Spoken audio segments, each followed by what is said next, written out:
السلام علیکم جی، میں ہوں محمد آسم ایش1 ڈیجیٹل چینل کے ساتھ آپ کے ساتھ مدینہ مارکیٹ کی ایک نئی ویڈیو لے کر حاضر ہیں۔ پچھلی ویڈیو تک ہم نے جو چیز ڈسکس کی تھی اس میں یہ چیز آ گئی تھی کہ مدینہ مارکیٹ کا جو قیام تھا وہ عمل میں آ چکا تھا۔ تو اب اس ویڈیو میں ہم ڈسکس کریں گے کہ وہاں پر جو ہے وہ تاجروں کے لیے اور باقی جو گاہک ہیں ان کے لیے کیا سہولیات پرووائڈ کی گئیں کہ وہ اس مدینہ کی مارکیٹ کی طرف موو کر کے آئیں۔ تو حضور پاک صلی اللہ علیہ وآلہ وسلم جو کہ ایک بہت منجھے ہوئے تاجر تھے اور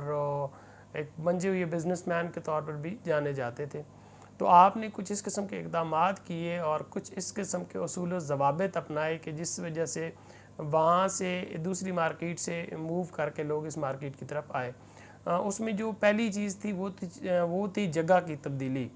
تو جگہ کی تبدیلی آپ صلی اللہ علیہ وآلہ وسلم نے جو مدینہ کی جگہ متعین کی وہ مسجد نبوی کے بہت قریب رکھی۔ جو باقی یہودیوں کی مارکیٹ تھی وہ تھوڑے فاصلے کے اوپر تھی، وہ تھوڑی دور تھی، تو اس چیز کے اوپر جو ہے وہ ایک تو جگہ کی تبدیلی آپ نے کی اور لوگوں کے قریب ترین اس مارکیٹ کو لانچ کیا۔ اگلی جو چیز تھی کہ وہاں پر جتنے تاجر تھے ان کو کھلی اجازت دی کہ آپ آئیں، خیمے لگائیں اور کاروبار کریں۔ جو پہلی چیز تھی وہاں پر کہ جگہ کا تعین، پھر تاجروں کو کھلی اجازت دینا کہ آپ آئیں، کاروبار کریں اور خیمے لگائیں۔ جو اگلی چیز تھی وہ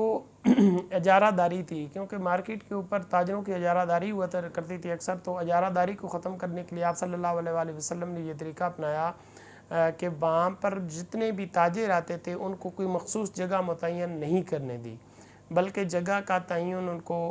وقت جب جو جلدی آ جاتا وہ اس کو جس جگہ پر چاہتا وہ خیمہ لگاتا۔ پرماننٹ کسی بھی جگہ کے اوپر قبضے کو جو ہے وہ آپ صلی اللہ علیہ وسلم نے منع کر دیا، اور اس سے جو سب سے بڑا بینیفٹ ہوا وہ یہ ہوا کہ جو تاجر حضرات تھے یا جو خریدار تھے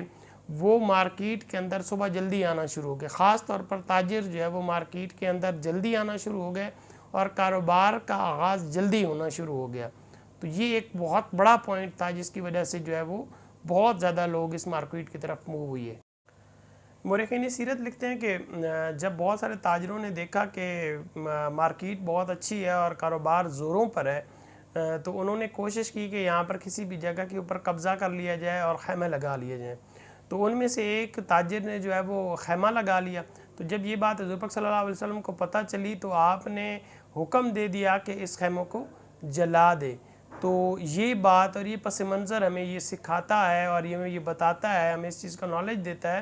کہ کس طریقے سے حضور پاک صلی اللہ علیہ وآلہ وسلم کے جو بنائے ہوئے اصول تھے ان کے اوپر بزنس کے حوالے سے کتنے زیادہ اسٹرکٹ تھے اور کتنے زیادہ جو ہے وہ سختی سے اس پر عمل کرواتے تھے۔